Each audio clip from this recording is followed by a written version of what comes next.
অতীতের স্মৃতি থেকেও আমার এখন মনে হয় যে ভবিষ্যতের স্মৃতি মনে পড়লেও আমার কান্না পায়, কারণ মেয়ে যেহেতু আমার কাছে তো সারা জীবন থাকবে না, চলে যাবে, সেটা মনে করলে আমি এখন কান্না পাই। কেমন লাগছে, কেমন রেজাল্ট হয়েছে? মানে আজকে সকাল থেকে অনেক টেনশনে ছিলাম, কিন্তু রেজাল্ট পাওয়ার পরে মনটা মনে হয় এখন হালকা হয়েছে। আমার মা বাবার একদম 10 বছরের চিন্তা ভাবনা, টেনশন যে গোল্ডেন জিপিএ 5 পাবে কিনা, এখন তার 2 মেয়ে গোল্ডেন জিপিএ 5 পেয়েছে, এখন ওরা অনেকটাই খুশি। আপনারা কি দুজন আপন বোন, চেহারা একই, যমজ বোন? আচ্ছা আচ্ছা, দুজনে কি একসাথে স্কুলে অ্যাডমিট হয়েছে না? একসাথে একদম একসাথেই রোল। আচ্ছা আচ্ছা, দুজনেরই কি রেজাল্ট সেম? রেজাল্ট একদমই সেম।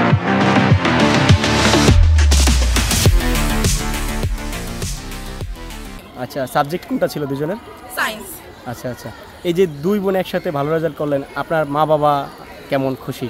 মা বাবা একদম তুলনার বাইরে খুশি, একদম কান্নাকাটি করে একদম স্পিচলেস হয়ে গেছে কথা বলতে। দুজনের মধ্যে কি কোনো কম্পিটিশন ছিল যে আসলে কে কে হারাবেন? কম্পিটিশন তো ছিলই, ছোটকাল থেকে কম্পিটিশন। আচ্ছা আচ্ছা, আর কম্পিটিশনের বড় কে? মধ্যেও আমি বড়। আচ্ছা, কে সবথেকে বেশি প্রতিযোগী মনে করতেন আপনি?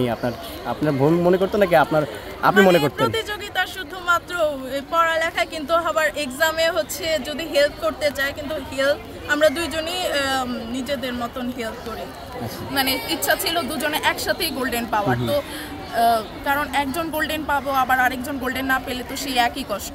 তার জন্য ওই দুইজনকে হেল্প করার যে একটা ইচ্ছা, মানে কোনো হেল্প করতে না পারার কষ্টটাও আছে। আচ্ছা আচ্ছা, মানে বলেন। মানে ক্লাসের মধ্যে যাই জিজ্ঞানো হয়েছে সবকিছুই বলার বা হেল্প করার ট্রাই করছে। পাশাপাশি সিট পড়েছে আপনাদের? হ্যাঁ, পাশাপাশি না, কিন্তু আগে পিছে। আচ্ছা আচ্ছা, তো আগে পিছে পড়ার জন্য আরো ভালো হয়েছে। এই যে আপনার যমজ দুই মেয়ে, তারা আজকে ভালো রেজাল্ট করলো, আপনার কাছে কেমন লাগছে? আমার কাছে মনে করেন বলার বাইরের আনন্দ, কারণ আমি এই দৌড় শুরু করছি 13 বছর ধরে। কারণ ওরা প্লে থেকে শুরু করে সে আমার পুরান ঢাকা থেকে এখানে এসে পড়া, আসা যাওয়া সব আমার। এখন সেটা যে কি কষ্ট সেটা আমি জানি, 2 বাচ্চাকে নিয়ে আসা যাওয়া। এখন কিভাবে ভালো করবে, কিভাবে কোথায় কি করলে ভালো হবে মেয়েদের, সেটা সবসময় চিন্তা করছি।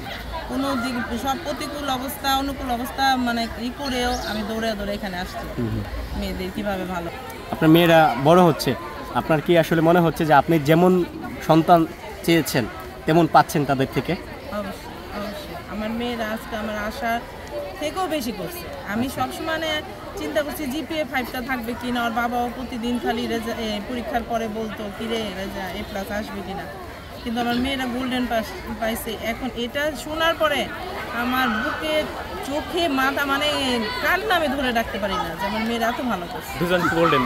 হ্যাঁ, দুজনই গোল্ডেন, হয়তো 2-3 নাম্বার 8 পিস, কিন্তু একই রেজাল্ট। একই, এটা সারা জীবনই। আচ্ছা, দুজনের মধ্যে কি কম্পিটিশনের কারণে কি ঝগড়া হয় কিনা দুজনের মধ্যে বাসায়? না, পিঠাপিঠি যেহেতু একদম সমবয়সী, ভিতরে কথা থাকলেও কিন্তু একজন আরেকজনের ছাড়া থাকতে পারে না। কোথাও আমি যদি ঘুরতে যাইতাম, একজনকে নিয়ে যাইতে পারতাম না কখনো। আচ্ছা, আরেকজন যেতেই হবে। কি বানাতে চান দুই মেয়েকে? দুজনকে কোথাও দেখতে চান? আমি কখনোই ওদের চাপ দেই না। এখন ওদের যেটা ভালো লাগবে, যেদিকে যাবে, কারণ এখন দৃষ্টিভঙ্গি পৃথিবী পাল্টাইছে।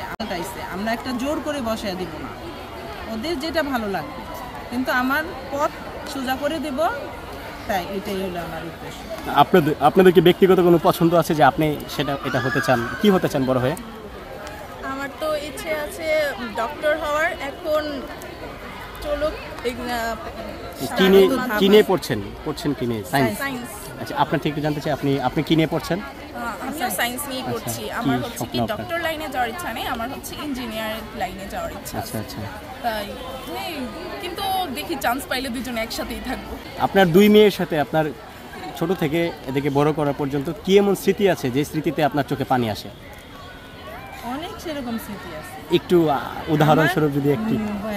অতীতের স্মৃতি থেকেও আমার এখন মনে হয় যে ভবিষ্যতের স্মৃতি মনে পড়লেও আমার কান্না পায়, কারণ মেয়ে যেহেতু আমার কাছে তো সারা জীবন থাকবে না, চলে যাবে, সেটা মনে করলে আমি এখন কান্না পাই। অতীতে অনেক কিছু আছে, কিন্তু আমি ভবিষ্যতে এখন মনে করি আমার মেয়েরা তো এখন অনেকটা বড় হয়ে গেছে, আর তো বেশি দিন আমি রাখতে পারবো, ওরা তো আমার থেকে বেরিয়ে যাবে। মানে ভবিষ্যতের কথা চিন্তা করে আপনার? এইটা চিন্তা করে আমার ভিতরটা এখন আর ঠিক থাকে না।